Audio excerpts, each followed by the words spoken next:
Warhammer 40,000, 15 facts about the Necrons.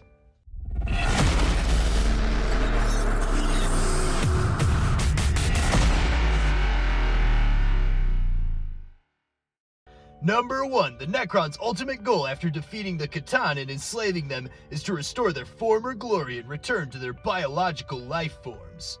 Number 2. The C'tan offered the Necrons immortality, but failed to communicate that the price would be slavery. Number 3. Necron immortals are huge, towering over Space Marines, which is funny because Space Marine models are the same size. Number 4. Zarek is known as the Silent King because he doesn't talk directly to his subjects. Instead, he lets two Triarchs speak for him, as tradition. Number 5. The Necrons had many Silent Kings. Zarek was the last to be named Silent King before he made a deal with the C'tan, exchanging flesh and blood for metal bodies. And slavery. Number 6. The Silent King was unhappy that the Necrons' process of mind transfer from the C'tan stripped them of their souls. He freed them of the C'tan control by waiting until the C'tan were drained after destroying the old ones, and then made his move. Number 7. There was once a time when the Necrons made an alliance with the Blood Angels to fight the Tyranids and even kept a peaceful truce to let them go when the battle was over. Number 8. Due to the utter guilt of selling his kingdom's souls, the Silent King exiled himself indefinitely. His final instruction was to the Necron nobles.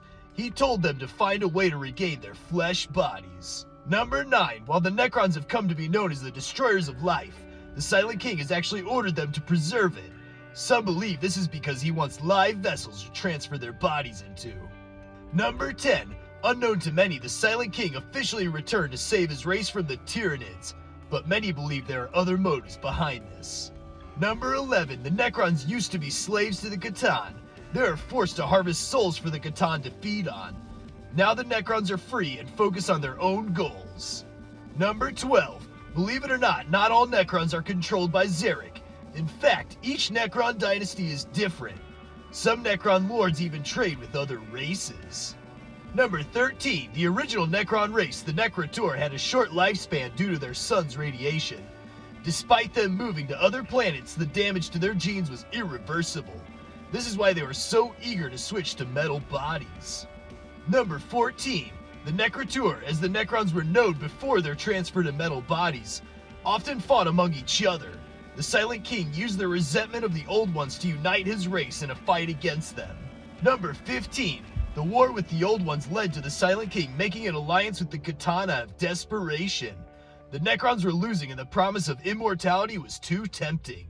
If you're a fan of Warhammer 40,000 and 40k, you may be interested in downloading our free Warhammer 40k guide. This guide shows how to get cheaper miniatures, paint your miniatures faster and still have them look great, and design an army that will be fun to play but hard for your opponents to wipe off the battlefield. Download the free guide by clicking the link in the description below.